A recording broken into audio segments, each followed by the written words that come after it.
கடந்த சில நாட்களாக ஆளுநர் மாளிகையில் நடந்து கொண்டிருக்கின்ற கட்சிகளுடைய நிலைப்பாடு குறித்து தமிழக மக்கள் அனைவரும் அறிவார்கள். ஏனென்றால் அங்கு பிரதான கட்சியாக இருக்கின்ற தவேகாவாலும் சரி, அதற்கு பிறகு அதற்கு ஆதரவு கொடுத்த காங்கிரஸ் கட்சியாலும் அவர்களால் தங்களுக்கு பெரும்பான்மை பலம் இருக்கிறது என்று குறிப்பிட முடியவில்லை. ஏனென்றால் இதுக்கு முன்னாடி கர்நாடகாவில் 2-3 தடவை ஃபெயில்டு அட்டம்ப்ட் கவர்மெண்ட்டு ஃபார்ம் பண்ணுறதுக்காக ஏற்பட்டது நாம் பார்த்துருக்கோம். ஆகவே இன்றைய தினம் கவர்னர் எடுத்திருக்கின்ற முடிவு சரியான முடிவு. அவர் நான் 118 பேர் இருக்காங்களான்னு சட்டமன்றத்தில் தான் நீங்கள் நிரூபிக்கணுமே ஒழிய ராஜ்பவனில் நீங்கள் உங்கள் அறுதி பெரும்பான்மையை காட்டுங்கன்னு யாரையும் நான் இன்சிஸ்ட் பண்ணலை அப்படிங்கிறத தெளிவாக சொல்லியிருக்கார். அதனால் இவர்கள் தங்களால் நிரூபிக்க முடியும் அப்படிங்கிறதையாவது ஆளுநருக்கு கோடிட்டு காட்டணுமா இல்லையா? தெளிவாக சொல்கிறாங்க, எங்கள்கிட்ட 112 தான் இருக்குது. அப்போ அந்த 112 வச்சு உங்களால் எப்படி மினிஸ்ட்ரி ஃபார்ம் பண்ண முடியும்? சரி, ஏதாவது ஒரு சில கட்சிகள் எங்களை ஆதரிக்கிற சான்ஸ் இருக்குது, அதனால் எங்களை நீங்கள் மந்திரி சபை அமைக்கிறதுக்கு அழைக்கணும் அப்படின்னு கேட்க முடியும். அதுவும் இல்லையே, ஆளுங்கட்சி தரப்பு, அதாவது பிரதான எதிர்கட்சியாக இன்று உருவெடுத்திருக்கின்ற தவேகாவும் தெளிவாக சொல்லுது, எங்கள்கிட்ட 112 தான் இருக்குன்னு. இப்போது ஆளுநரை யாரெல்லாம் குறை சொல்கிறாங்க? அது திருமாவளவனோ கம்யூனிஸ்டோ? நான் கேட்குறேன் ஒரு சிம்பிள் கொஸ்டின், ஏன் நீங்கள் கடிதம் கொடுக்கக்கூடாது? ஆளுநர்கிட்ட நாங்கள் நம்பிக்கை வாக்கெடுப்பு கேட்கும் பொழுது நாங்கள் விஜய் அவர்களை ஆதரிக்க தயாராக இருக்கோம் அப்படின்னு சொல்லலாம்ல. அது சொல்கிறத விட்டுட்டு ஆளுநரை குறை சொல்கிறதுங்கிறது எப்படி நியாயமாகும்? இது என்ன பொலிட்டிக்கல் ஹிப்போக்ரஸி? என்ன சட்டமன்றம் குதிரை பேரம் நடத்துறதுக்கான இடமா? இருக்க முடியாது. அதனால் திருமாவளவனோ கம்யூனிஸ்டுகளோ நேர்மையாக நடந்துக்குங்க, யோக்கியமாக நடந்துக்குங்க. நீங்கள் சட்டமன்றத்தில் நாங்கள் விஜயை ஆதரிப்போம், நாங்கள் 6 பேர் இருக்கோம், அதனால் இது பெரும்பான்மைக்கு போதுமானது செய்வோன்னு சொல்லுங்கள். அந்த நேர்மை கூட உங்கள்கிட்ட கிடையாது. இல்லாமல் நீங்கள் ஆளுநரை தவறு சொல்கிறீங்க. அதனால் நாம் சட்டமன்றம் என்பது குதிரை பேரம் நடத்துறதுக்கு நாளைக்கு ஃபெயில்டு கவர்மெண்ட் உருவாக்கப்பட்டு அதுக்கப்புறம் கலைக்கப்பட்டு இந்த மாதிரியான ஒரு சூழ்நிலை வர்றதுக்கு முன்னாடி ஆளுநர் அவர்கள் தன்னை உறுதிப்படுத்தி கொள்ள விரும்புகிறார், அவ்வளவுதான். அதனால் மேதகு ஆளுநர் அவர்களை குறை சொல்கிறதுக்கு எந்த விதமான ஒரு காரணமும் இந்த விஷயத்தில் இல்லை. பின்னாடி பாஜக தான் இருக்கு, விஜய் அவர்களை ஆட்சி செய்ய விடாமல் பாஜக தடுக்குது இல்லைங்க. இப்போ விஜய் அவர்கள் யாரோட ஆதரவை வாங்கியிருக்கார்? காங்கிரஸ். அந்த காங்கிரஸை நீங்கள் சேர்த்தீங்கன்னா உங்களுக்கு பெரும்பான்மை இருக்கா? கிடையாது. இப்போது ஜார்க்கண்டில் பிஜேபி சர்க்காராக வந்தது இல்லையே. பிஜேபி சர்க்கார் இல்லாத ஒரு சர்க்காரை நாம் பதவி பிரமாணம் செய்து வைத்து அந்த ஆட்சி இன்னமும் நடந்து கொண்டு இருக்கிறதா இல்லையா? அதனால் பிஜேபி இதில் இம்பார்ஷியலாக நடந்து கொண்டு இருக்கிறது என்பது நமக்கு தெளிவாக தெரியுது. அதனால் பாரதிய ஜனதா கட்சியை இது தடுக்க வேண்டாம்.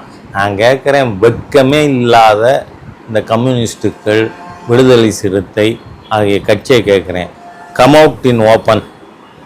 நாங்கள் தாவேக அரசாங்கத்தை ஆதரிப்போம்னு சொல்லுங்கள். நீங்கள் 6 பேர் சேர்ந்து சொல்லுங்கள். உங்களை இன்வைட் பண்ணுறோமா இல்லையான்னு பாருங்கள். We will two.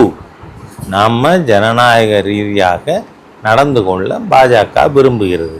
அதனால் நீங்கள் வெக்கங்கெட்டு போய் உங்கள்கிட்ட நீங்கள் ஆதரவு கொடுப்பீங்களா மாட்டீங்களா அப்படிங்கிறத பற்றியே பேச மாட்டேனா அப்படின்னு சொன்னால் அது எப்படி சரியாக இருக்கும்? சார், இப்போது சமூக வலைதளங்கள்லையும் சரி, செய்தி ஊடகங்கள்லையும் ஒரு செய்தி பரவிக்கிட்டு இருக்கு. என்னன்னாக்க, திமுக அதிமுக இந்த கட்சிகள்லாம் சேர்ந்து ஒரு ஆட்சி அமைக்கிறதுக்கு திட்டமிட்டு இருக்காங்கன்ற ஒரு செய்தி பரவுதலை இதை எப்படி பார்க்குறீங்க நீங்கள்? பல செய்திகள் பல்வேறு விதங்களில் பல்வேறு சமயங்களில் வந்திருக்கு. ஏன் ஒரு தரம் திரு பிஜு பட்நாயக் அவர்கள் அதிமுகவும் திமுகவும் இணைய வேண்டும் அப்படின்னு பேசினாரா இல்லையா? 1979 பேசியிருக்கேன். 79 பேசினார். அதனால் நீங்கள் இதெல்லாம் நடக்காத விஷயங்களும் இல்லை. இப்போது இன்றைக்கு வந்திருக்கிற செய்தி என்ன? காலையில் ஸ்டாலின் நான் இந்த மாதிரி ஒரு காம்பினேஷனை ஆதரிக்க மாட்டேன் அப்படின்னு சொல்லலைன்னு வந்திருக்கா இல்லையா? வந்திருக்கு. அதனால் இதெல்லாம் ஊடகங்களில் வர்ற ஹேஷ்யங்கள். இதில் திரு எடப்பாடியார் சொன்னார், அப்படி வரல. ஆனால் ஸ்டாலின் இதுக்கு கேட்டகாரிக்கல் ரிப்ளை கொடுப்பதை தவிர்த்தார் அப்படின்னு செய்தி வந்திருக்கு. அதனால் இதை வச்சுக்கிட்டு நாம் ஒரு முடிவு எடுக்க முடியாது. இல்லை, எல்லாரும் தன்னுடைய எம்எல்ஏக்கள் அங்கங்கே ரெசார்ட்டில் வச்சுருக்காங்கல்ல. ஆமாம், அவங்களுக்கு அவங்க எம்எல்ஏ மீது அவ்வளோதான் நம்பிக்கை. அதனால் ரிசார்ட்டில் வைக்கிறாங்க. அதை நாம் ஒன்றும் சொல்ல முடியும். 2 நாட்களுக்கு முன்னாடி நீங்களும் பேசியிருந்தீங்க, விஜய் அவர்கள் உறுதியாக சிஎம்மாக வருவார், அதை யாரும் தடுக்க முடியாதுன்ற மாதிரி ஸ்டேட்மெண்ட். இல்லை, அப்போது எண்ணிக்கை நடந்து கொண்டு இருந்தது. ஓகே, 110, 12, 13 அல்லது 118 அப்படிங்கக்கூடிய ஒரு சூழ்நிலை இருந்தப்போ நாம் சொன்ன கருத்து. ஆனால் இப்போது 107 தான். 108 அதில் ஒன்று விஜய் டபுள் சீட்டு அப்படிங்கிறதுனால இப்போ 107 தான். ப்ளஸ் காங்கிரஸோடைய 5, 112. நான் இப்போவும் என்ன சொல்கிறேன், கம்யூனிஸ்டுகள், விடுதலை சிறுத்தை, நீங்கள் நாங்கள் விஜய் அவர்களை ஆதரிக்கிறோம், லெட்டரை கொடுத்துருங்க. தேர் என்ஸ் தி மேட்டர். பிஜேபி எந்த விதத்துலையும் ஜனநாயக ரீதியான ப்ராசஸை தடுக்காது. இல்லை, ஆளுநர் அவர்களும் மறுப்பு தெரிவிக்கல. திமுக அதிமுக கூட்டணி வந்தாக்க நீங்கள் ஆட்சி அமைக்கிறதுக்கு அழைப்பீங்களான்னு ஒரு ஊடகம், தனியார் ஊடகத்தில் கேள்வி எழுப்புறாங்க. நிச்சயமாக நான் மறுக்க மாட்டேன்றதையும் ஆளுநர் பதிவு பண்ணல இல்லையா?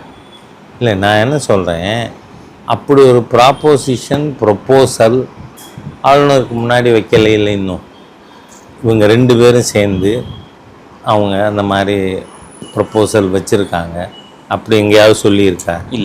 இல்லை. அதனால் எல்லாம் ஊகத்தில் பேசி பிரயோஜனம் இல்லை.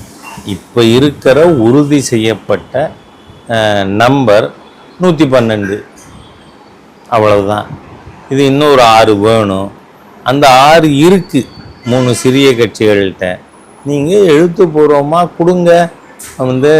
நிச்சயமாக பாரதிய ஜனதா கட்சி அரசாங்கம் ஜனநாயக முறையை தடுக்காது. இல்லை சார், ஒருவேளை எந்த கட்சியும் விஜய்க்கு ஆதரவு கொடுக்க வரலன்னா அடுத்தது என்ன நடக்கும்ன்ற ஒரு கேள்வி இருக்குல்ல. என்ன, ஆளுநர் என்ன செய்வார்? ஆளுநர் அவர்களுக்கு என்ன ஆப்ஷன் இருக்குது கான்ஸ்டியூஷனலி? வேறு ஏதாவது காம்பினேஷன் பாசிபிளா பார்ப்பார். அப்படி ஒரு கான்க்ரீட் ப்ரொப்போசல் வந்தால் அதை கன்சிடர் பண்ணுவார். இல்லை, நீங்கள் சட்டம் தெரிஞ்சவர், என்ன மாதிரியான பாசிபிலிட்டிஸ் இருக்கும்? இல்லை, வேறு கட்சிகள் நம்ம சொல்ல முடியாது. இல்லை, இது அரசியல், இது வெறும் சட்டம் மட்டும் இல்லை. அதனால் நாளைக்கு என்ன காம்பினேஷன் தெரியலை. அப்படி காம்பினேஷன் வந்து ஆளுநர் வந்து அது வயபிளாக இருக்கும் அப்படின்னு சொல்லி நினச்சாருன்னா அவர் அதை இன்வைட் பண்ணலாம். இல்லை அரசியல் சட்டப்படி ஜனாதிபதி ஆட்சி கொண்டு வரலாம். promulgating president's rule, that is the only way. அதனால் அவர் வேரியஸ் மெத்தட்ஸ் என்ன இருக்குது, வழிகள் என்ன இருக்குது பார்ப்பார். முடியாதுன்னு சொன்னால் அவர் வந்து அதை கேட்க போகிறது இல்லை.